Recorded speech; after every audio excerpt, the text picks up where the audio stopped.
Bien-aimé, écoute, que rien ne t'arrête à faire le bien que tu es en train de faire, que rien ne t'arrête à pardonner, que rien ne t'arrête à aimer. Bien-aimé, sème le matin, sème le soir, ne repose pas ta main.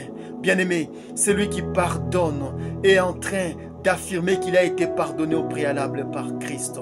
Celui qui aime est en train de confirmer qu'il a été aimé au préalable par le Christ.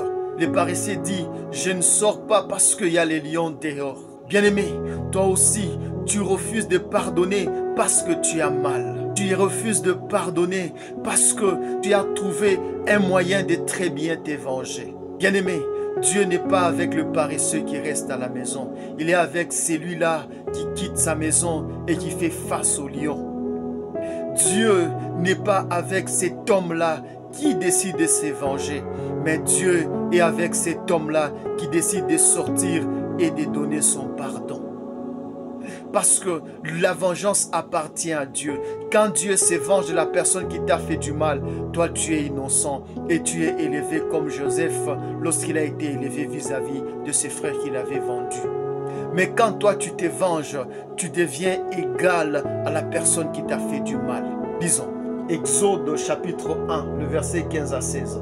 Le roi d'Égypte parla aussi aux sages femmes des Hébreux, nommées l'une Shifra et l'autre Poua. Il leur dit, quand vous accoucherez les femmes des Hébreux et que vous les verrez sur le siège, si c'est un garçon, faites-le mourir. Si c'est une fille, laissez-la vivre. Bien-aimés, lorsque les enfants d'Israël étaient en Égypte, le Pharaon avait donné l'ordre de tuer tous les nouveaux-nés mâles.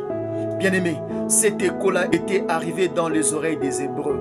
Malgré que les Hébreux avaient su qu'il y avait une information selon laquelle toutes les femmes qui enfanteront des enfants mâles, ces enfants seront tués. Cela n'a pas arrêté les femmes hébreues à tomber enceintes. Jusqu'à ce que Moïse est né pour les libérer de l'Égypte, qui était un pays d'esclavagisme. L'ennemi comprend le bien que tu peux tirer en pardonnant. L'ennemi connaît le bien que tu peux tirer en donnant de l'amour aux autres. Parce que celui qui pardonne se libère de chagrin. Celui qui aime se libère de toute autre forme d'esclavagisme. Bien-aimé, l'ennemi sait que dans le bien que tu fais, il y a quelque chose qui ressemblera à Moïse qui va naître. C'est pourquoi il te met les bâtons dans les roues. Continue à faire ce que tu es en train de faire de bien.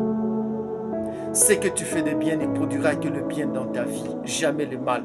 Même si tu vas le mal aujourd'hui, ce n'est pas le mal qui va se conclure, mais c'est le bien qui va se conclure dans ta vie.